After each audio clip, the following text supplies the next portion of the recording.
सुप्रभात बच्चों। आज हिंदी की इस कक्षा में आप सभी बच्चों का स्वागत है।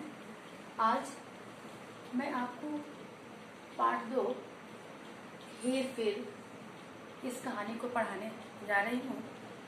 कहानी के कहानीकार हैं सुदर्शन और इस शीर्षक का अर्थ है हेर फेर यानी अदला बदली। हेर फेर का मतलब होता है अदला बदली, लेकिन भाषा में इनका कई जगह पर कई अर्थ में इनका प्रयोग होता है। जैसे कि अगर कार्यक्रम में हेर फेर करना तो उसका अर्थ बदल जाता है।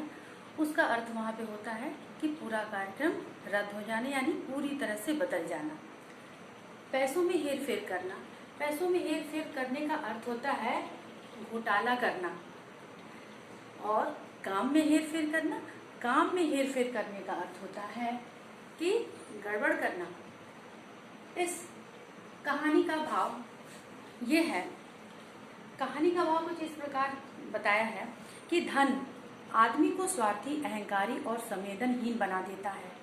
जो मजदूर धनी व्यक्तियों के हाथों अपमानित होकर ईश्वर से अपने अस्तित्व पर सवाल करता है, वही मजदूर धनवान होने पर इतना कठोर हो जाता है कि ईश्वर से पूछता है कि इन मजदूरों की संसार को जरूरत ही क्या।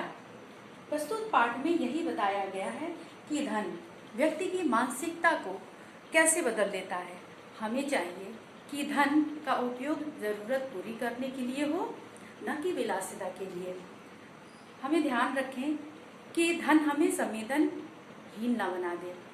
तो चलिए इस कहानी को पढ़ते हैं।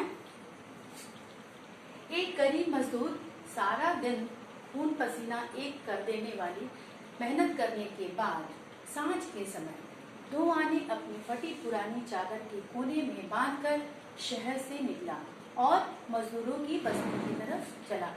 बहुत दूर उसने अपने कच्चे झोपड़े के धुएं को देखकर आकाश में चक्कर काटते देखा और देखते ही समझ गया कि उसकी माँ उसके लिए खाना पका रही है।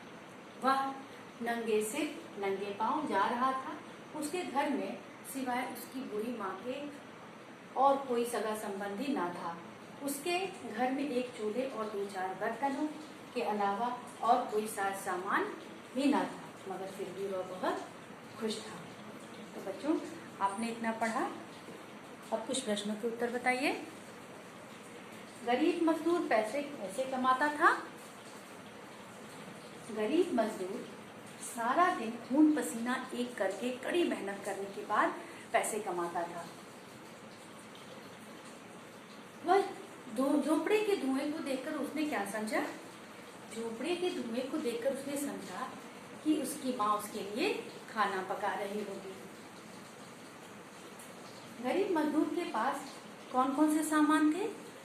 गरीब मजदूर के पास 2-4 बर्तनों के अलावा और कोई साज सामान नहीं था, फिर भी वह बहुत खुश था। तो बच्चों, आज के लिए सिर्फ इतना ही। धन्यवाद। आपका दिन मंगलमय हो।